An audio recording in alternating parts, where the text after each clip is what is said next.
All right, folks, a Pew Research Center survey shows white liberals / Democrats are much more likely than their conservative / Republican peers to being diagnosed with one or more mental health conditions. This is not my view. This is the Pew Research survey view. It's widely respected.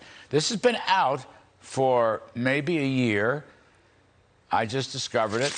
One of the magazines, EV Magazine, I think it is, EVIE, whatever it's called, the Washington Free Beacon has talked about this too. So I want to just spend a little bit of time on this. We have Mercedes Schlapp, former White House Strategic Comms Director, and Monica Crowley, former Assistant Treasury Secretary.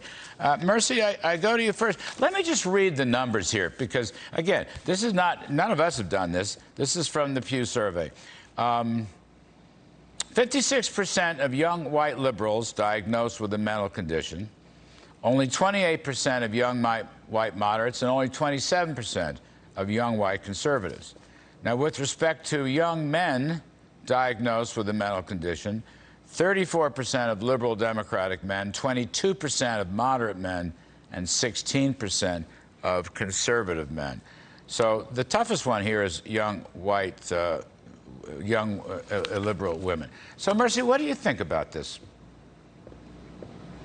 Look, I think that the liberal policies I know are causing headaches for conservatives. Let's just start from there. But the bigger issue here, I think, is the fact that for these young people in particular, they've lost a lot of hope. These liberals, it's not that they're necessarily relying on, let's say, religious institutions. No, they're looking at government as their answer to every problem. And as we know, government can be a very failed institution. Yes, there is a role for government, but I think for many of them, religion, climate change is their religion, government is their religion.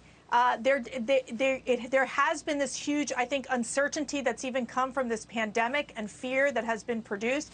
And so you've got to ask yourself that question of what do these young people strive for? What do they believe in? What do they hope for? You know, we've also lost a sense of patriotism in America. Not even that as being something that younger people are clinging on to, these younger liberals, because there's so much hatred that they have been exposed to, all this school indoctrination that they've been exposed to. And I think that that's impacted, quite frankly, their mental health.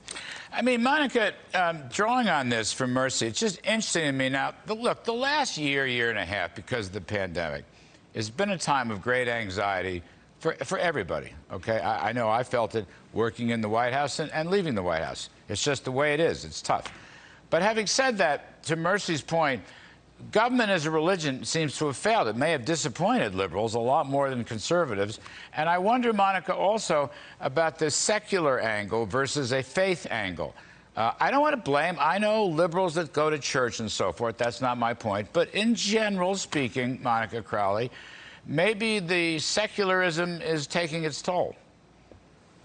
Yes, and you know, this Pew Research study, Larry, came out in March of 2020, so pre-pandemic. And the pandemic, of course, compounded a lot of problems with the isolation and the fear of the virus and everything else. But to your point, this is such a critical one.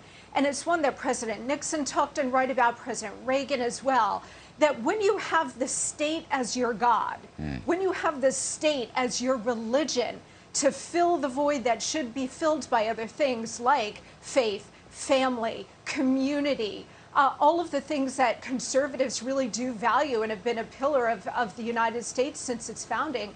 If you're replacing all of that with the state, which is incredibly inefficient, unfeeling, cannot fill that inner void, of course you're going to be disappointed. And there's one other thing, Larry. Liberalism, leftism, progressivism, it inculcates feelings of helplessness and victimhood. It wants you to be dependent on the God of the state.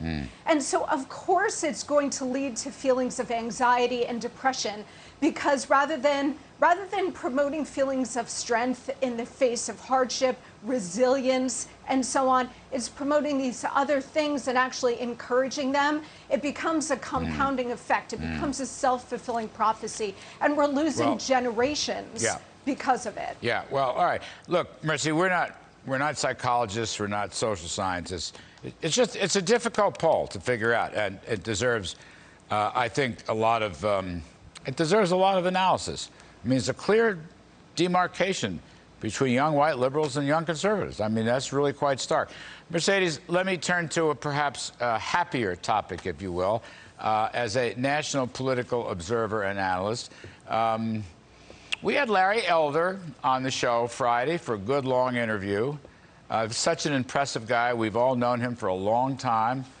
He has, Mercy, a very good shot at being the next governor of California. And I wondered if you'd care to make a prediction. Gosh, I pray that he can become the next governor of California. Several things need to happen, obviously. We know that Larry Elder is, he raised about $4 million in the last few days. I mean, he's up against Newsom's political machine that raised $46 million.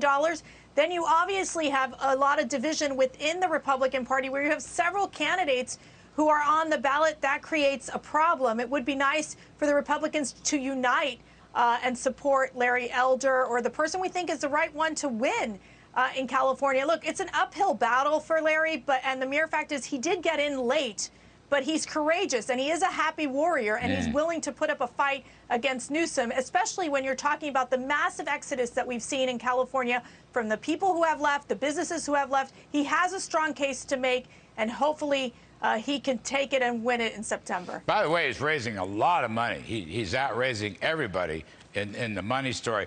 Monica Crowley, I give you the last word.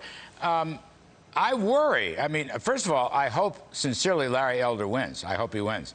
But I do worry about young white liberals in California if Larry Elder does win. They may be flocking to their shrinks and so forth. I mean, this would be a revolution in California and maybe a signal for the whole country. Yes, well, leftists have been killing that beautiful state for many decades with high taxes and the heavy hand of regulation. They've destroyed it. And now on top of that, you've got skyrocketing crime, you've got inflation, you've got an illegal immigrant crisis in California, you've got a homeless crisis there. And on top of all of that, then you've got Gavin Newsom's incredibly restrictive COVID rules and so on that he pays no attention to. So every once in a while, Larry, in a blue jurisdiction like California or New York, enough voters feel that they have had enough and they're willing to take a gamble on something different. And that something different just might be Larry Elder. Well, those numbers tell me, no matter whether you're white liberal, white conservative, I don't think many people in California are happy, period. And I think that's the reason they may want to recall Gavin Newsom, who I knew Gavin Newsom when he was a rather moderate mayor of San Francisco. Now he's moved with the left-wing flow in the Democratic Party. I don't know, he may get a comeuppance. We will see. Ladies, thank you very much, Mercedes Schlapp and Monica Crowley. Tough topics. I appreciate the way you handled it.